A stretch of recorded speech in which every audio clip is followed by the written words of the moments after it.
Practice batch आज तीसरा session है। तो नवाक्षी इंस्टीट्यूट के इस प्रैक्टिस बैच में आप सभी का तहे दिल से स्वागत है। और कल जिस क्वेश्चन पे आपको छोड़ा था उसी क्वेश्चन से आप आज शुरू करेंगे हम लोग।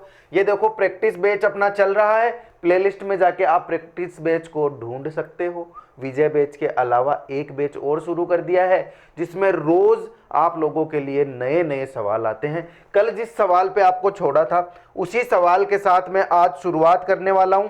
बिल्कुल वहीं से आप लोगों ने कोशिश की होगी ना, घर जाके सवाल निकालने की कोशिश तो की होगी। ऐसा तो है नहीं मैंने दे दिया आप लोगों ने देख के सवाल को छोड़ दिया, ऐसा नहीं है ना।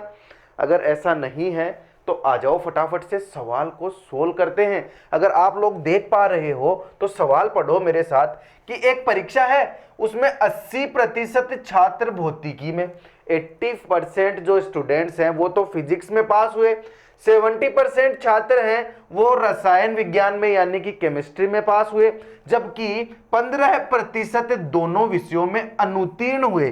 ध्यान देने वाली बात है, दोनों विषयों में अनुत्तीर्ण हुए। यदि दोनों विषयों में 325 छात्र उत्तीर्ण हुए, यदि दोनों विषयों में 325 छात्र पास हुए, तो परीक्षा में बैठने वाले छात्रों की कुल संख्या मुझे बतानी है। प्रश्न को घुमा दिया है कुछ नहीं सवाल में, देखना। आप एक बात बताओ मुझे कि 80% जो है 80% छात्र हैं उन्होंने फिजिक्स में, तो 80% छात्र आप लिख लो फिजिक्स में। लेकिन ध्यान देने वाली बात ये कि वो फिजिक्स में पास हो रहे हैं, फेल नहीं, बात पास की हो रही है। उसके बाद 70% छात्र रसायन विज्ञान में, तो जो 70% है वो केमिस्ट्री में, लेकिन ये भी पास। लेकिन आपने क्या देखा, यहां अनुत्तीर्ण कौन हो रहे हैं, 15%। ये तो जो 15% आएगा वो होगा अनुत्तीर्ण का यानी कि फेल का। और ये जो दोनों में जो चीजें हो रही है, दोनों में जो कॉमन है वो अनुत्तीर्ण है। इसलिए मुझे यहां पे जो वेन डायग्राम बनाना होगा वो वेन डायग्राम मुझे बनाना पड़ेगा फेल का, वो वेन डायग्राम मुझे बनाना पड़ेगा फेल का। अब आप मुझे एक बात बताओ, इसमें आप ये तो भर दोगे, फेल वाले वेन डायग्राम में आपने ये तो भर दिया कि 15% जो है वो फेल हो गए, समझ आई आपको। लेकिन यहां से आपको पता है 80 अगर पास हुए होंगे तो 20% जो है वो फेल हुए होंगे, इधर 20% फेल हुए होंगे। अगर यहां 70% पास हुए हैं तो 30% फेल हुए होंगे, ध्यान से देखना। और ये जो मैंने बनाया है इधर वाला आप मान के चलो, इधर वाले को आप मान के चलो फिजिक्स का, एक को आप मान के चलो फिजिक्स का, ये मान के चलो आप केमिस्ट्री का। तो मुझे एक बात बताओ, फिजिक्स में अगर 20% छात्र जो हैं वो फेल हो रहे हैं, अगर 20% छात्र जो फेल हो रहे हैं तो यहां पे 15% तो दोनों में फेल हो रहे हैं। लेकिन यहां कितना आ जाएगा, 5% नहीं आ जाएगा, यहां 5% नहीं आ जाएगा क्योंकि 15 और 5 कितने हो गए, 20 हो गए। और यहां अगर 30% छात्र फेल हो रहे हैं केमिस्ट्री में तो यहां 15 नहीं आ जाएगा, तो यहां 15 और 15 दोनों कितने हो गए, 30 हो गए। यहां तक तो जी मुझे कहानी समझ आ गई कि ये तो हो गया। अब आगे क्या करूं, आगे मुझे क्या करना चाहिए, तो आप मुझे एक बात बताओ। देखो ये मुझसे बात कर रहा है उत्तीर्ण होने वाले छात्रों की, उत्तीर्ण होने वाले छात्रों की बात कर रहा है, वो भी दोनों विषयों में 325 छात्र उत्तीर्ण हुए, 325 छात्र उत्तीर्ण हो गए। तो परीक्षा में बैठने वाले छात्रों की संख्या, यानी कि वो मुझसे पूछ रहा है 100% वैल्यू का मान, 100% वैल्यू का मान। तो अब आप मुझे बताओ, तीनों को मैं जोड़ता हूं, अगर मैं तीनों को जोड़ता हूं तो 5% प्लस 15% प्लस 15% कितना हो जाता है, 15 15 30, 35%। यानी कि मेरे पास क्या वैल्यू आ रही है कि ये जो 35% है ना, ये जो 35% है ये फेल होने वाले छात्र हैं। देखो क्या बोल रहा है, अगर ये फेल होने वाले छात्र हैं, ये दोनों विषयों में फेल होने वाले, ये फिजिक्स में फेल होने वाले, ये केवल केमिस्ट्री में फेल होने वाले, तो 35% जो है वो मेरे पास आ गए फेल वाले। तो बेटा जी पास वाले कितने हो जाएंगे, पास वाले आपके पास 35 यहां पे, तो ये 65% पास नहीं हो जाएंगे, 65% पास नहीं हो जाएंगे। और इसने मुझे डेटा दिया है, यदि दोनों विषयों में 325 छात्र उत्तीर्ण हुए हैं, 325 छात्र उत्तीर्ण हुए हैं यानी कि पास हुए हैं, तो 65% की वैल्यू कितनी है? 65% की वैल्यू है 325। और अगर 65% की वैल्यू 325 है तो 1% की वैल्यू नहीं आ जाएगी, 1% की वैल्यू नहीं आ जाएगी, और फिर आप 100 से गुणा करोगे तो 100% की वैल्यू नहीं आ जाएगी। बस तो बात खत्म, बात खत्म, कुछ बचा नहीं है सवाल में। देखो क्या बात है, मैं बताऊं आपको, थोड़ी सी जगह दे दो मुझे, उसके बाद बता देता हूं। देखना 65% तो 1% की वैल्यू कितनी हो जाएगी? 325/65।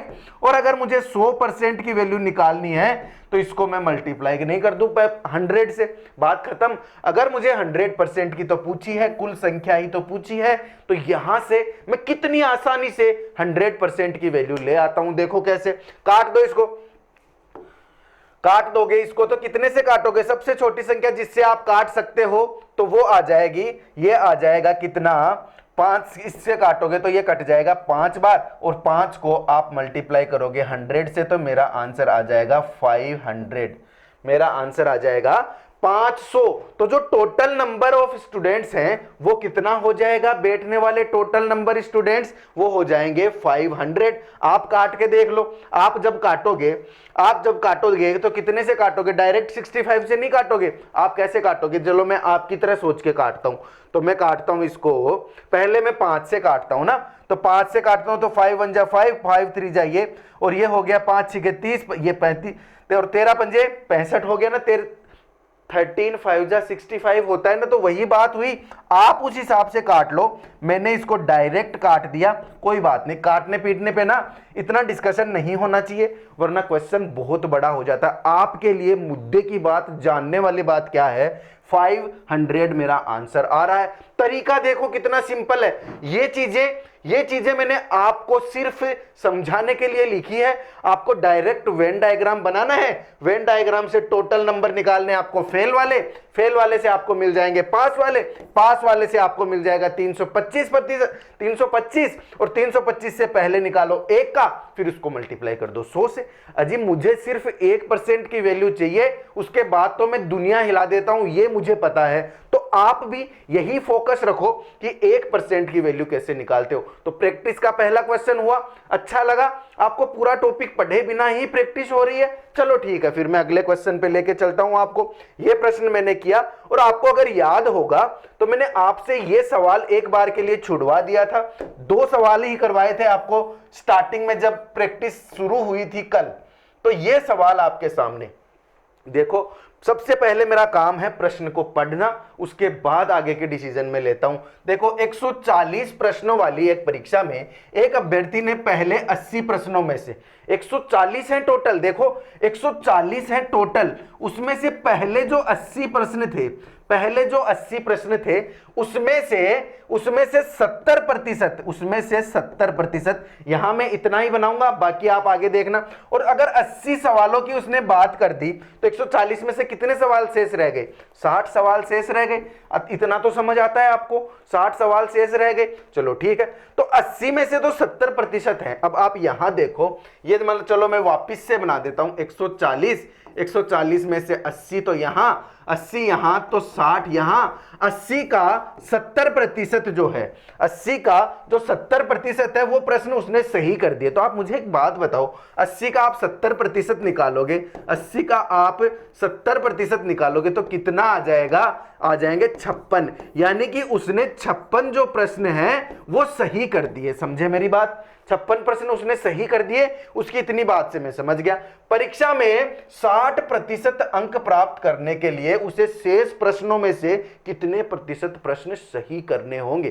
तो मेरी बात ध्यान से सुनो बेटा, आपने 56 प्रश्न तो सही कर लिए। अब मैं आपसे अगर ऐसे बोलूं कि मुझे 60% अंक लाने हैं, इसके मुझे 60% अंक लाने हैं, तो 140 का 60% कितना हो गया जी? 140 का 60% यहां से मैं निकाल लूंगा, 2 जीरो से 2 जीरो काट दूंगा, और ये कितने हो गए?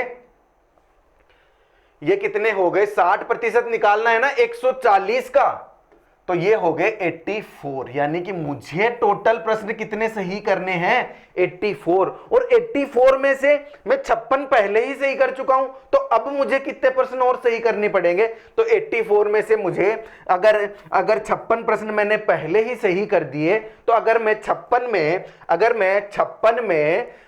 में कितने जोड़ूं, 56 में कितने जोड़ूं कि 84 आ जाए, 84 आ जाए। चलो कर लेते। 56 में बेटा कितने जोड़ोगे, 84 आ जाएंगे आपके पास। यहां तो बच गया 8, यहां बच गया 2, यानी कि मुझे 28 प्रश्न और सही करने होंगे। अब ये जो 28 प्रश्न मैं सही करूंगा, 28 प्रश्न मुझे सही करना है। बोल क्या रहा है इसके हिसाब से, चलो ये बोल रहा है कि शेष प्रश्नों में से कितने प्रतिशत प्रश्नों को सही उत्तर देना होगा। तो शेष कितने बचे जी, शेष बचे हैं 60। अब मुझे 60 में से 28 प्रश्न सही करने हैं, तो मुझे 60 का 28% ही तो निकालना है। 60 का 28% कितना हो जाएगा, चलो ये तो आपको दिख नहीं रहा होगा, कलर में फिर से चेंज कर देता हूं। 60 का 28%, तो 28% होता है 28/100। 60 का निकालना है, 1 0 से 1 0 काट दो, 1 0 से 1 0 काट दो, और 2 से काट दो इसको 5 बार, इसको काट दो 3 बार, इसको काट दो 3 बार, तो कितना हो गया 8 16 8 3 24, और 3 दूनी 6 7 8, 84/5।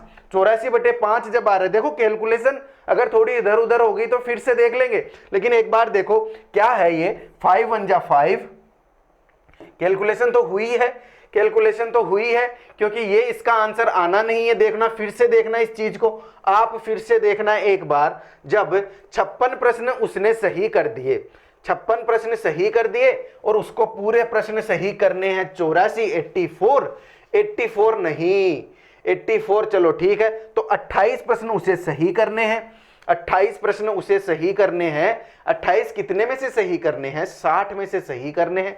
तो 28 जब 60 में से सही करने हैं, तो मुझे क्या करना पड़ेगा, 28/60 गुणा 100। 60 में से 28 प्रश्न सही करने हैं, तो 60 में से सही करोगे तो इससे कटेगा ये, और ये कटेगा कितने से, 2 3 6, और ये कटेगा कितने से, आप देख लो, 2 1 कम 2, 2 चौके 8, यानी कि 140/3। वहीं कैलकुलेशन में कुछ इधर उधर हो गया होगा, आप इस पे फोकस करो। तो ये कितना बचा, 140/3। समझे मेरी बात। अब इसको काट लो। अब इसको जब काटने चलोगे तो आप क्या करोगे, 3 चौके 12 है, 3 चौके 12 बच गए 2, 3 6 18 है, बच गए 2, तो 2 आ जाएगा ऊपर, नीचे आ जाएगा 3। तो मेरे पास आंसर कितना आ जाएगा, 46 सही 2/3, 46 सही 2/3%। और इसको मैं देता हूं मिटा, इधर वाला, क्योंकि ये वाला सेम डेटा मैं उधर लिख चुका हूं पहले ही। तो चलो ये मेरा आंसर आ गया, 46 सही 2/3। क्या समझे मेरी बात, क्या समझे मेरी बात। आपने क्या किया था, 140 में से 80 अलग किए, 60 अलग किए जी, चलो कर दिए, 80 अलग किए, 60 अलग किए। अब 80 का 70% जब आपने निकाला, वो आया 56, यानी कि 56 प्रश्न मैं पहले ही सही कर चुका हूं। अब मुझे 60% सही करने हैं, तो 60% तो होता है 84, 60% होता है 84। अब 84 में से मैंने 56 पहले ही सही कर दिए, यानी मुझे अब 28 प्रश्न और सही करने हैं, और ये 28 प्रश्न मुझे 60 में से सही करने, 60 में से 28 प्रश्न सही करने।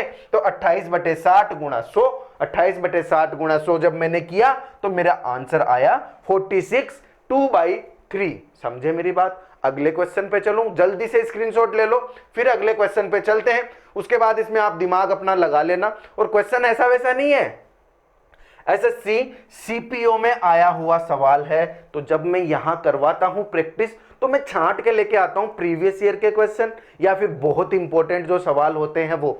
यहां पे कैलकुलेशन में अगर आपको थोड़ी सी भी कोई दिक्कत है, तो आप खुद से करो ये वाली कैलकुलेशन। चलो ये सवाल हो गया। अब मैं चलता हूं अगले सवाल पे, क्योंकि क्लासेज को लेंदी नहीं रखना है, क्लासेज छोटी छोटी, इसलिए जल्दी जल्दी सवाल करेंगे।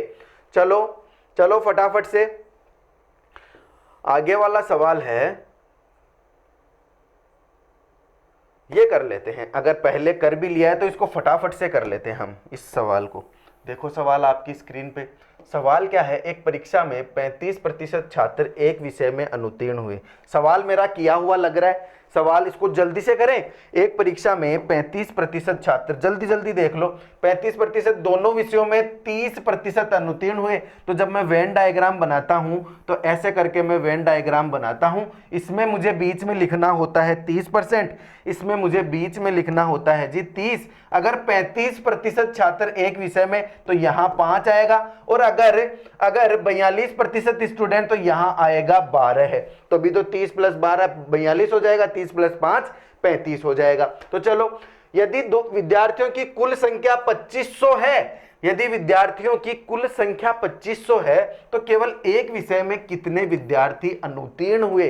केवल एक विषय में, तो केवल एक विषय में तो बेटा जी ये है 5, ये है 12, यानी कि 17% जो है वो केवल एक में पास हो रहे हैं, केवल एक बार में फेल हो रहे हैं। बात फेल होने वालों की है, अनुत्तीर्ण वालों की है। सीधा सा सवाल है कि मुझे 17% की वैल्यू निकालनी है। तो कितने हुए 2500 में से? तो मैं क्या करूंगा, 17% सिंपली निकाल लूंगा। 17% किसका? 2500 का। टोटल की संख्या उसने दी ना, टोटल की संख्या 2500 उसने मुझे दे दी। तो मैं क्या करूंगा, 2 0 से 2 0 काट दूंगा और 25 को मल्टीप्लाई कर दूंगा 17 से। 25 को मल्टीप्लाई कर दूंगा 17 से, और जब 25 को 17 से मल्टीप्लाई करूंगा तो मेरे पास आंसर आएगा 425। 425 ये मेरा आंसर हो गया। कैसे निकाला इसको? तो 25 दे 250 होता है, तो 20 बार करूंगा तो कितना होता है? 500। 500 में से मुझे 25 दिए, 75 माइनस करने हैं, तो वो हो गए 425 इस क्वेश्चन का आंसर। ज्यादा टाइम वेस्ट नहीं करते हुए अगले सवाल पे मैं चलता हूं। ये क्वेश्चन मैंने दोबारा इसलिए बताया क्योंकि मैं इसी टाइप का सवाल और करवाऊंगा आपको, इसलिए मैंने फटाफट से ये क्वेश्चन भी करवा दिया। अब इस सवाल में आते हैं। सवाल आपकी स्क्रीन पे है, पढ़ो सवाल को। क्या है प्रश्न में, आप देखो प्रश्न में क्या है। चलो इधर ले लेता हूं थोड़ा ताकि आप अच्छे से देख पाओ। चलो जी सवाल देखो, मैं इसको थोड़ा सा और छोटा कर देता हूं। देखो, एक विद्यालय में छात्रों की कुल संख्या, एक विद्यालय में छात्रों की कुल जो संख्या है वो है 1400। ठीक है जी, मुझे आंसर निकालना है प्रतिशत में, मुझे आंसर निकालना है प्रतिशत में। तो याद रखना, मुझे ये वैल्यू कोई काम नहीं आने वाली। कैसे, मैं आगे आपको बताता हूं। जिसमें से 35% छात्र लड़कियां हैं और शेष लड़के हैं, यानी कि मान लो 1400 की जगह में 35% की बात कर रहा है, आंसर भी प्रतिशत में निकाल रहा है। तो मान लो अगर 100 स्टूडेंट्स होंगे, उसमें से 35 यानी कि 35 जो हैं वो तो क्या होंगे, गर्ल्स होंगे। तो गर्ल्स को मैं डिनोट कर देता हूं जी से। ठीक है, उसके बाद यदि छात्र लड़कियां हैं और शेष लड़के हैं, तो शेष कितना बच गया, आप खुद बता दो, शेष कितना बच गया? शेष बच गया होगा कहीं 65%, यानी कि 100 में से 35 अगर लड़कियां हैं तो 65 कौन होंगे? बॉयज होंगे। ये बात आपको पता होना जरूरी है। अगर आप देख पा रहे हो तो ये बात आपको देखना समझना जरूरी है। अब बात कर रहा है वार्षिक परीक्षा। तो यदि वार्षिक परीक्षा में 100% लड़के और 90% लड़कियां उत्तीर्ण हुई, ध्यान देना, 100% तो लड़के उत्तीर्ण हो गए, 90% लड़कियां उत्तीर्ण हो गई, तो अनुत्तीर्ण होने वाले छात्रों का प्रतिशत मुझे निकालना है। अरे अनुत्तीर्ण होने वालों को तो उत्तीर्ण वाले चक्कर में क्यों पड़े? मुझे एक बात बताओ, इसका 80% अगर बॉयज, 80% बॉयज, तो बॉयज की बात यहां है ना, बस कंफ्यूजन का ही दौर है। मेरी बात समझने की कोशिश करो। इसने पहले क्या किया है, पहले लड़कियां लिख दी फिर लड़के लिखा है, लेकिन आगे क्या किया है, पहले लड़के लिखा है फिर लड़कियां लिखा है, ताकि आप लोग जब ये 80% की कैलकुलेशन करो वो इधर कर लो और ये इधर कर लो और आपका सवाल गलत हो जाए। लेकिन ऐसा नहीं करना, ध्यान से सवाल को पढ़ना है। 80% लड़के पास हो गए, 80% लड़के उत्तीर्ण यानी कि पास हो गए, तो 20% फेल हो गए होंगे ना। तो इधर मैं निकाल लेता हूं 20% किसका, 65 का। ठीक है जी, फेल होने वालों की बात कर रहा हूं। अब आगे क्या है, 90% लड़कियां उत्तीर्ण हो गई। अजी 90% उत्तीर्ण हुई है तो 10% अनुत्तीर्ण हुई होगी ना, तो 10% का मतलब होता है 1/10, किसका करना है, 35 का। चलो ठीक है, इतना आपने कर लिया। तो इसने क्या पूछा है, अनुत्तीर्ण होने वाले छात्रों का प्रतिशत। तो अनुत्तीर्ण होने वाले छात्र तो ये दोनों है ना, ये दोनों है, तो इन दोनों को अगर मैं जोड़ देता हूं तो अनुत्तीर्ण होने वाले छात्रों का प्रतिशत मेरे पास आ जाएगा। चलो ठीक है, काटा पीटी काटा पीटी काटा पीटी काटा पीटी जब आप करोगे तो आपके पास आएगा, इधर तो आ जाएगा 13, इधर तो आ जाएगा 13 अगर मैं सही हूं तो, और इधर आ जाएगा 3.5। अब आप जब 13 और 3.5 को जोड़ते हो तो सब समझदार हो, 16.5 इसका आंसर आएगा, 16.5। ठीक है जी, 16.5 करके देख लो, जोड़ 13 और 3.5 होता है 16.5। यही मेरा फाइनल आंसर है, यही मेरा फाइनल। फटाफट से स्क्रीनशॉट लो। फिर ये क्लास, प्रैक्टिस वाली जो क्लास होगी, बहुत लंबी नहीं खींचेंगे। आपको अगर प्रैक्टिस करनी है मेरे साथ साथ, तो मैं जैसे ही क्वेश्चन दिखाऊं, वीडियो को पॉज करो, पॉज करने के बाद जल्दी से अपनी कैलकुलेशन कर लो, कैलकुलेशन करके फिर मेरे पास आ जाओ, वापस से देख लो। अगर आपसे नहीं हो रहा है तो सवाल को आप लोग देख लो। यही बात सही लगी मुझे तो। अब वीडियो में बहुत लंबा लंबा करने से कोई फायदा नहीं है, जल्दी से इसको खत्म करना है। चलूं अगले सवाल पे। ठीक है जी, आप ये सवाल सीख गए, प्रैक्टिस हो रही है बहुत अच्छे से। चलो प्रैक्टिस हो रही है तो आगे चलते हैं। ये वाला सवाल आपकी स्क्रीन पे देखो, जल्दी से सवाल को, प्रश्न को जल्दी से देखो। ये रहा सवाल। क्या है सवाल में? कुछ भी नहीं है, देखोगे ना, समझोगे तो जल्दी से हो जाएगा। एक कॉलेज में 500 छात्रों में से 350 क्रिकेट खेलते हैं, 125 कबड्डी खेलते हैं, 75 न तो क्रिकेट खेलते हैं और न ही कबड्डी खेलते हैं। ध्यान से सुनना मेरी बात। देखो 500 है टोटल, ठीक है, और 500 में से 75 तो वो हो गए जो कुछ भी नहीं खेलते दोनों खेल में से। तो मेरे पास खेलने वाले बच्चे कितने बचे? 425। मोस्ट इंपोर्टेंट बात है, 425। अब आपको पता है 425 बच्चे हैं खेलने वाले, 75 से मुझे यहां मतलब नहीं है। अब 425 में से 350 तो क्रिकेट खेलते हैं और 125 कबड्डी खेल रहे हैं। ये मुझे मिक्स वाले पता है, मुझे इसमें नहीं पता दोनों खेल खेलने वाले कौन से हैं। क्रिकेट वाले कबड्डी भी तो खेल सकते हैं, कबड्डी वाले क्रिकेट भी तो खेल सकते हैं। ये वाली चीज सेपरेट नहीं की है प्रश्न में। तो मुझे एक बार ये मान के चलना पड़ेगा कि ये जो 425 है वो बराबर होता है किसके?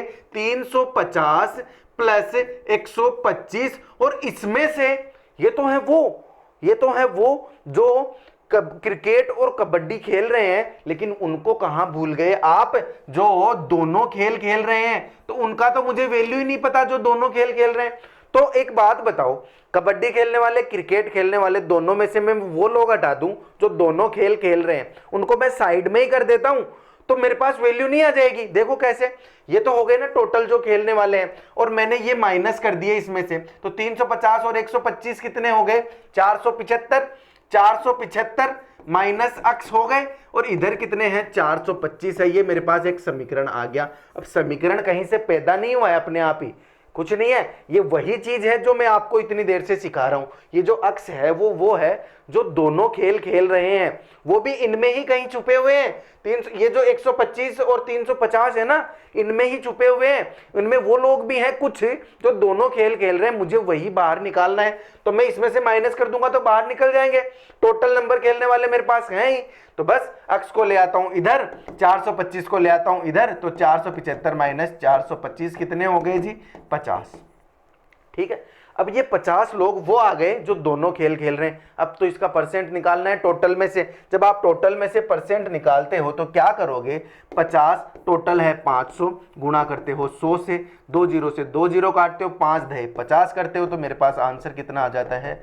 10%। बस बिल्कुल सिंपल, बहुत प्यारा सा सवाल। बस थोड़ा सा दिमाग लगाना है आपको, इतना सा सोचना है कि बेटा जी है तो 425 है, लेकिन जब मैं इनको दोनों को जोड़ता हूं तो मेरे पास आता है 475।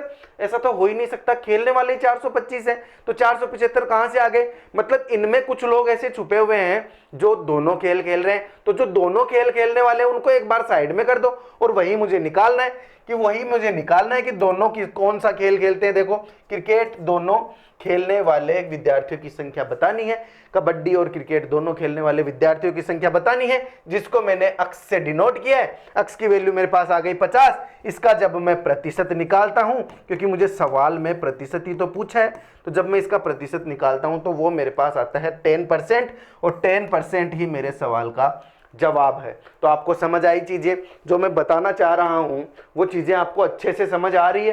तो फिर चलूं अगले सवाल पे। ठीक है जी, स्क्रीनशॉट मारो फटाफट से और चलो आगे सवाल पे।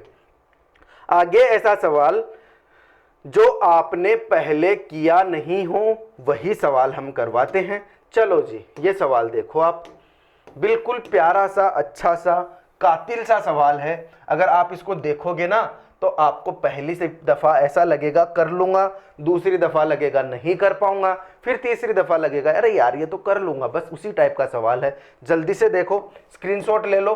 स्क्रीनशॉट क्या, वीडियो को पॉज कर लो ताकि आप लोग अच्छे से देख पाओ इस सवाल को। है जी, अच्छी बात है। चलो ठीक है, आपने पॉज कर लिया वीडियो को, और अब अगली बार जब आओ तो पूरा सवाल तैयार करके उसके बाद ही आना और वापस से इसको रिज्यूम करना। चलो पॉज करो, सवाल पॉज कर लिया। अब आ जाओ वापस से इधर। देखो सवाल में क्या बोल रहा है, किसी परीक्षा में उपस्थित होने वाले सभी छात्रों में से 45% छात्र लड़के हैं और शेष लड़कियां हैं। ये जो लड़के लड़कियों में आपको घुमा रहा है ना, तो आप देखो in an examination 45% of all the students who appeared are boys, 45% boys, और आगे क्या बोल रहा है, and the rest are girls, जो बच गए वो है लड़कियां। If 60% of the boys and 70% of the girls passed, then what is the percentage of students who failed? यानी कि इतने इतने लड़के लड़कियां पास हो गए, फेल होने वाले का मुझे परसेंटेज निकालना है। चलो कोशिश करता हूं, कोशिश करूंगा तो 45 छात्र लड़के और बाकी लड़कियां, तो मान लो 100 थे, 100 में से 45 तो हो गए लड़के, तो मैं कर देता हूं बॉयज, और जो बच गए 55 वो हो गई जी गर्ल्स। है जी, सही बात, बॉयज और गर्ल्स दोनों को डिफरेंशिएट कर लिया मैंने। आगे क्या बोल रहा है, 60% लड़के और 70% लड़कियां उत्तीर्ण हुई है। देखो दे रहा है उत्तीर्ण का परसेंट, लेकिन पूछ रहा है अनुत्तीर्ण का परसेंट, तो मैं इतना बेवकूफ तो हूं नहीं कि दोनों में डिफरेंस मैं कर नहीं सकूं। तो अगर उत्तीर्ण का दिया है, पास का दिया है, तो फेल कितने होंगे लड़के, लड़के कितने फेल हो गए होंगे जी, लड़के फेल हो गए मेरे पास 40%, लड़के फेल हो गए 40%। ये मैं फेल की बात कर रहा हूं, लड़के बात कर रहा हूं, कंफ्यूजन नहीं हो इसलिए दोबारा देख रहा हूं। देखना 45% छात्र लड़के, तो 45% मैंने इधर ही लिखा है। उसके बाद 60% लड़के और 70% लड़कियां उत्तीर्ण हुई, तो फेल कितने हो गए 40%, और इधर लड़कियां कितनी फेल हो गई 30%। तो क्या ये भी सही बात है? तो अनुत्तीर्ण होने वाले छात्रों का प्रतिशत ज्ञात करना है, कुछ नहीं बचा, इन दोनों का परसेंट निकाल लो, इन दोनों का परसेंट निकाल लो और मल्टीप्लाई कर, इन दोनों को जोड़ दो। तो 45 का तो 40% निकाल लो और 55 का आप निकाल लो 30%। यही आपका आंसर होने वाला है। कुछ कंफ्यूजन नहीं किया इसमें, लड़के लड़कियां बिल्कुल क्रम से दिया है, उसी तरीके से ये चलेगा। चलो ठीक है, ये चलेगा तो मेरा आंसर भी आ जाएगा। कैसे? 1 0 से 1 0 काट दो, 5 से काटोगे 2 बार, 5 से काटोगे 5 9 45, 2 से काटोगे 2 बार, तो इधर तो आ गया 18, इधर तो आ गया 18, और इधर क्या आएगा? 1 0 से 1 0 काटोगे, 5 दूनी 10 करोगे, 5 इसको 11 करोगे, इधर आ गया कितना? 33/2। अब इन दोनों को मुझे जोड़ना है, क्योंकि फेल होने वालों का परसेंट मुझे निकालना है। फेल होने वालों का परसेंट मैं निकालूंगा, तो ये मैंने जोड़े इनको। जब मैंने इनको जोड़ा तो क्या इनका एलसीएम नहीं लूंगा दो, इनका एलसीएम नहीं लूंगा दो, एलसीएम लूंगा तो ये 36 नहीं हो जाएगा और ये 33 नहीं हो जाएगा, तो ये कितना हो जाएगा? 69/2। और 69/2 सबको पता है 35 दूने 70 होता है, 35 2 जा 70 होता है, और 35.5 को अगर 2 से मल्टीप्लाई करोगे, 34.5 को आप 2 से मल्टीप्लाई करोगे तो 70 से थोड़ा सा कम, एक कम 69 आएगा, तो 34.5 ये मेरा आंसर आ गया। कितना प्यार से सवाल किया है मैंने, कितनी जल्दी मैंने ये सवाल किया है। तो यही है प्रैक्टिस जो आप एग्जाम से पहले भी करने जाओगे, तो जल्दी से ये सवाल आप देख के चले जाओगे। मेरी बात मान लो, रेगुलर इस प्रैक्टिस बैच को ज्वाइन कर लो, रेगुलर देखो ये क्लासेस, ताकि आप जब एग्जाम देने जाओ 2025 में कोई भी एग्जाम, तो आपके ये सवाल रोज के जो क्लियर किए हुए हैं वो आपको वहां काम आए। परसेंटेज के सवाल करवा रहा हूं ना, एक दिन ऐसा आएगा जिस दिन मैं प्रॉफिट एंड लॉस के करवाऊंगा, एक दिन ऐसा आएगा जिसमें आपको सिंपल इंटरेस्ट, कंपाउंड इंटरेस्ट करवाऊंगा। तो मैं इसमें टॉपिक्स के तो नाम ही नहीं देता, टॉपिक्स के नाम ही नहीं देता। क्वेश्चन देख के आप समझ जाना कि ये परसेंट का क्वेश्चन है, ये इस चीज का क्वेश्चन है। मैं बस क्रीम वाले सवाल आपके लिए छांट के लाऊंगा, बहुत अच्छे अच्छे सवाल जिनसे कॉन्सेप्ट्स आपके क्लियर हों। तो बस अब यहाँ देखो, मेरे हिसाब से मैंने इस क्लास में इतने सवाल करवाए हैं जो आपको आ जाने चाहिए, जिनसे आपका प्रश्न हो जाना चाहिए। मोहित वाला सवाल हमने कर लिया था, ये भी सवाल हो गया। तो इतने सवाल मैंने आपको आज करवाए हैं। तो आज की प्रैक्टिस क्लास के लिए ये सवाल इतने काफ़ी हैं। बहुत लंबा लंबा करके बोर नहीं करना, पहले आप जुड़ो, उसके बाद नंबर ऑफ क्वेश्चंस इंक्रीज करेंगे और प्रश्न बढ़ाएंगे। अब कल आपका जो सेशन होगा, सेशन नंबर 4, उसके लिए आज से ज़्यादा तो बच्चे आने चाहिए, ये जिम्मेदारी है आपकी। तो मिलूंगा अगले वीडियो में, तब तक के लिए जय हिंद, जय भारत। और वीडियो को शेयर करो यार, प्रैक्टिस साथ में करनी है। कोई गलतियां होंगी तो कमेंट में करनी है, आपको सारी चीज़ें कमेंट में लिखनी है, वीडियोज़ को शेयर करना है। जाते जाते मैं आपको यही बात बोल के जाता हूँ हर एक वीडियो में, क्योंकि मुझे आप लोगों की सख्त ज़रूरत है। और आपके जैसे जितने भी लोग हैं जो स्ट्रगल कर रहे हैं, उनको मेरी ज़रूरत होगी, शायद मैं उन तक पहुंच नहीं पा रहा होगा, क्योंकि मैं सवाल करवाते टाइम तो उनके दिमाग तक पहुंच जाता हूं, ये तो मेरी जिम्मेदारी है। लेकिन उनको यहां तक कौन लाएगा? आप लोग ही तो लाओगे।